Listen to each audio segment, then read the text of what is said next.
pemirsa, upaya untuk mengungkap misteri pembunuhan mutilasi terhadap korban guru tari di Blitar, Jawa Timur terus dilakukan oleh polisi. Polisi menduga pembunuhan disertai dengan mutilasi ini dilakukan secara berencana. Subdit Jatanras Ditreskrimum Polda Jawa Timur bersama dengan Polresta Blitar dan Polresta Kediri terus bekerja untuk mengungkap misteri pembunuhan Budi Hartarto yang dibuang di bawah jembatan Karanggondang, Blitar, Jawa Timur pada hari Rabu lalu. 16 saksi telah diperiksa petugas dalam kasus ini, sementara itu polisi masih menelusuri keberadaan 2 orang lainnya. Kedua orang tersebut diketahui berkomunikasi terakhir dengan korban. Polisi juga masih terus mencari potongan tubuh korban yang hingga saat ini belum ditemukan.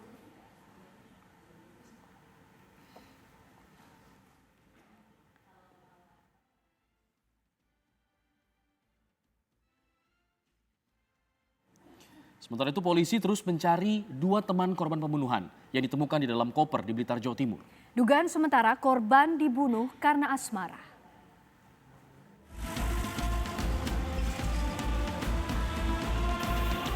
Petugas kepolisian Resor Blitar Kota, Polres Kediri Kota dan Polda Jawa Timur terus mendalami kasus pembunuhan seorang guru tari asal Kediri bernama Budi Hartanto. Polisi masih mencoba mencari salah satu bagian tubuh korban dengan melakukan penyisiran di sepanjang Sungai Desa Karanggondang, Kecamatan Udanau, Kabupaten Blitar, Jawa Timur. Penyisiran difokuskan pada radius 5 km dari lokasi pembuangan mayat. Sementara itu hingga kini 16 saksi sudah diperiksa polisi. Motif asmara diduga mendasari pembunuhan korban. Polisi pun tengah mengejar 2 teman dekat korban. Ada perkembangan baru lagi dari kasus ini, menyangkut tentang perburuan 2 orang. 2 orang saya tidak perlu sampaikan. Ada 6 orang ya, saksi yang kita periksa di Blitar Kota dan 10 yang ada di Kediri. Nah 10 ini kita orientasi sekarang, orientasi terbesar untuk pengungkapan kasus ini adalah di wilayah Kediri, di mana ponsel ini ditemukan mati pertama di 04.00 waktu Indonesia bagian Barat, sebelum ditemukannya mayat daripada almarhum BH. Kita memfokuskan di wilayah Kediri dengan 2 orang yang sama-sama dengan orientasi yang bersangkutan.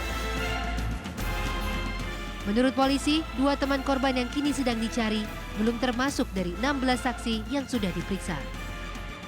Dari Blitar dan Surabaya, Jawa Timur, Yusuf Saputro, Syamsul Huda, TV One mengabarkan. Dan untuk mengetahui perkembangan penyelidikan dari kasus pembunuhan yang disertai mutilasi ini, kita sudah tersambung dengan Kabid Humas Polda Jawa Timur, Kombes Pol Frans Barung Mangera. Selamat siang, Pak Frans.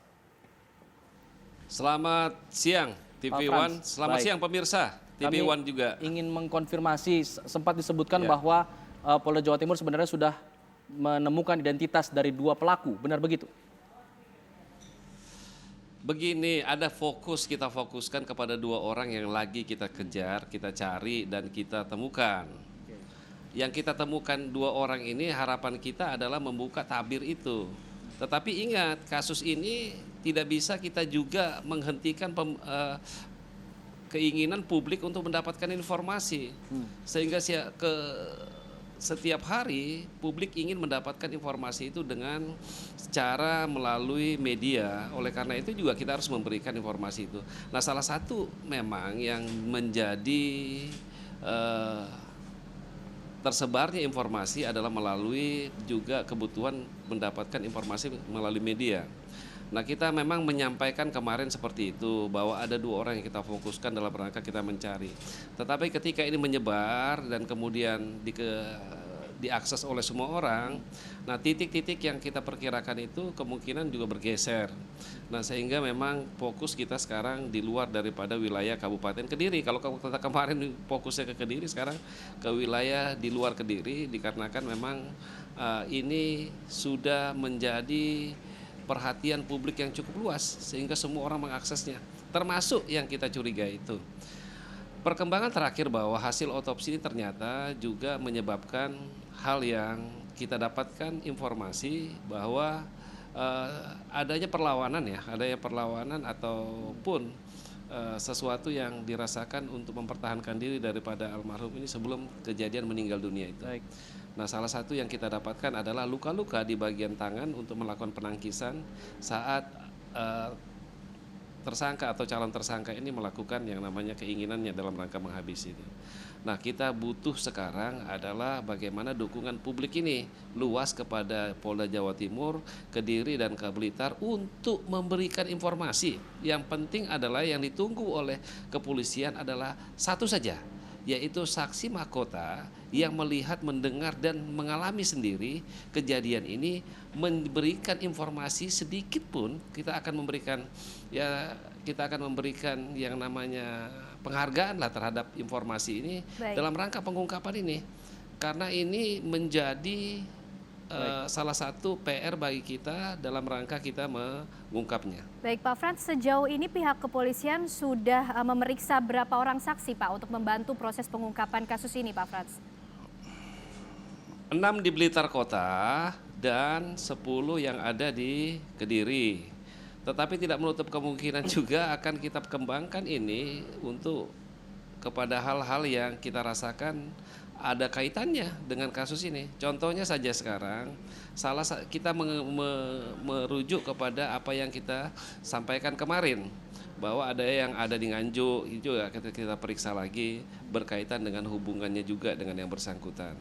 Nah, kami mohon maaf bukan menyampaikan hal yang berkaitan dengan aib, tetapi adalah fakta-fakta yang kita dapatkan melalui apa yang kita sampaikan. Artinya dari 16 orang saksi yang sejauh ini sudah diperiksa oleh pihak kepolisian, belum ada yang kemudian menjadi saksi mahkota seperti yang tadi disampaikan oleh Pak Frans? Ya, itulah yang menjadi salah satu. Polisi sekarang meraba dengan menggunakan teknis kepolisian dan menggunakan kemampuan IT kita yang ada. Nah, dari hasil forensik kita juga salah satunya yang kita dapatkan adalah itu. Nah, merangkaikan suatu peristiwa dari lokus ke lokus, dari tempat ke tempat, dari tempus ke tempus, dari waktu ke waktu, tentunya ini menjadi sesuatu yang tantangan bagi penyidik juga. Menariknya kasus ini adalah tantangan. Biasanya kasus-kasus yang lain mudah untuk kita ungkap, tetapi ini memiliki spesifikasi tantangan yang harus diungkap. Dan ini adalah salah satu tantangan oleh penyidik juga, kita bersemangat untuk mengungkap ini selain perhatian daripada publik yang cukup luas terhadap kasus ini. Pak Frans, sempat disebutkan bahwa kasus ini bermotifkan asmara. Kesimpulannya dari mana bisa didapatkan motif asmara ini, Pak? Saksi yang sudah kita periksa adalah mengarah kepada itu dan menjelaskan secara gamblang.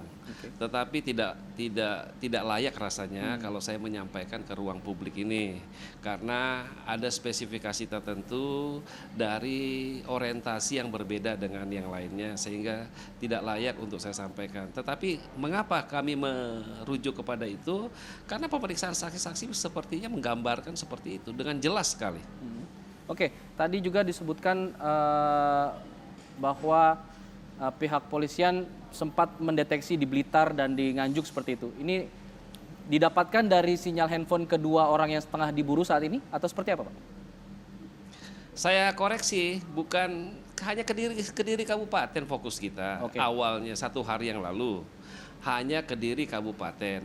Lokus kedua Blitar Kota hanyalah pembuangan daripada hasil kejahatan yang terjadi di Blitar Kota. Itu yang saya katakan. Nah, kenapa kita fokus ke sana? Karena lokus pertama inilah terjadinya pembunuhan itu dan kemudian masuk ke Blitar Kota untuk melakukan pembuangan.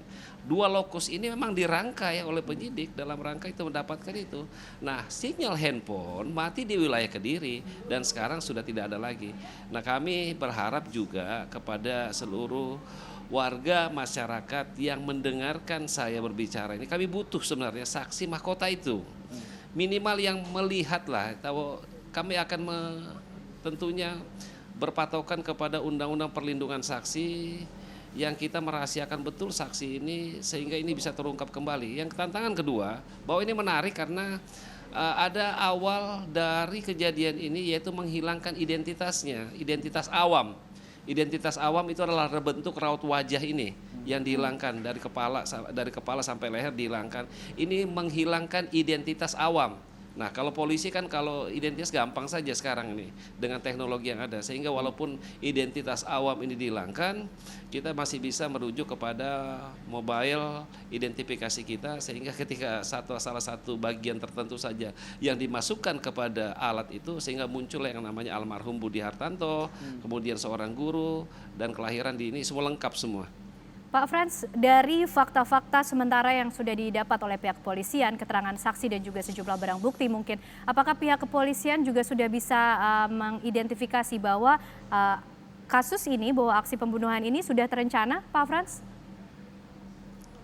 Dari hasil laboratorium forensik kita, diketahuilah bahwa ada alat yang ada persiapan-persiapan sebelum terjadinya pembunuhan ini. Salah satu contoh ya, bahwa untuk memotong bagian tubuh tertentu itu digunakan alat yang berbeda.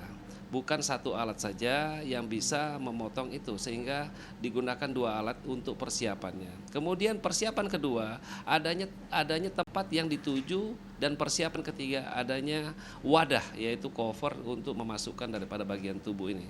Sehingga itu yang kita katakan bahwa ini terencana. Memang kami dari awal sudah mengatakan bahwa ini tidak mungkin dilakukan oleh satu orang dengan merangkaikan lokus-lokus. Ini tinggal butuh waktu saja kita mengungkapkannya. Karena kami yakin dengan merangkaian itu semua, kita penyidik kepolisian tadi sudah saya katakan bahwa ini tantangan terbesar bagi kita dalam rangka mengungkapkannya. Kami mohon doa saja kepada seluruh pemirsa. Baik Pak Frans, kita harapkan Polda Jawa Timur bisa mengungkap kasus ini dengan cepat, tinggal menunggu waktu dan bisa terungkap dengan jelas. Terima kasih Pak Frans. Baik.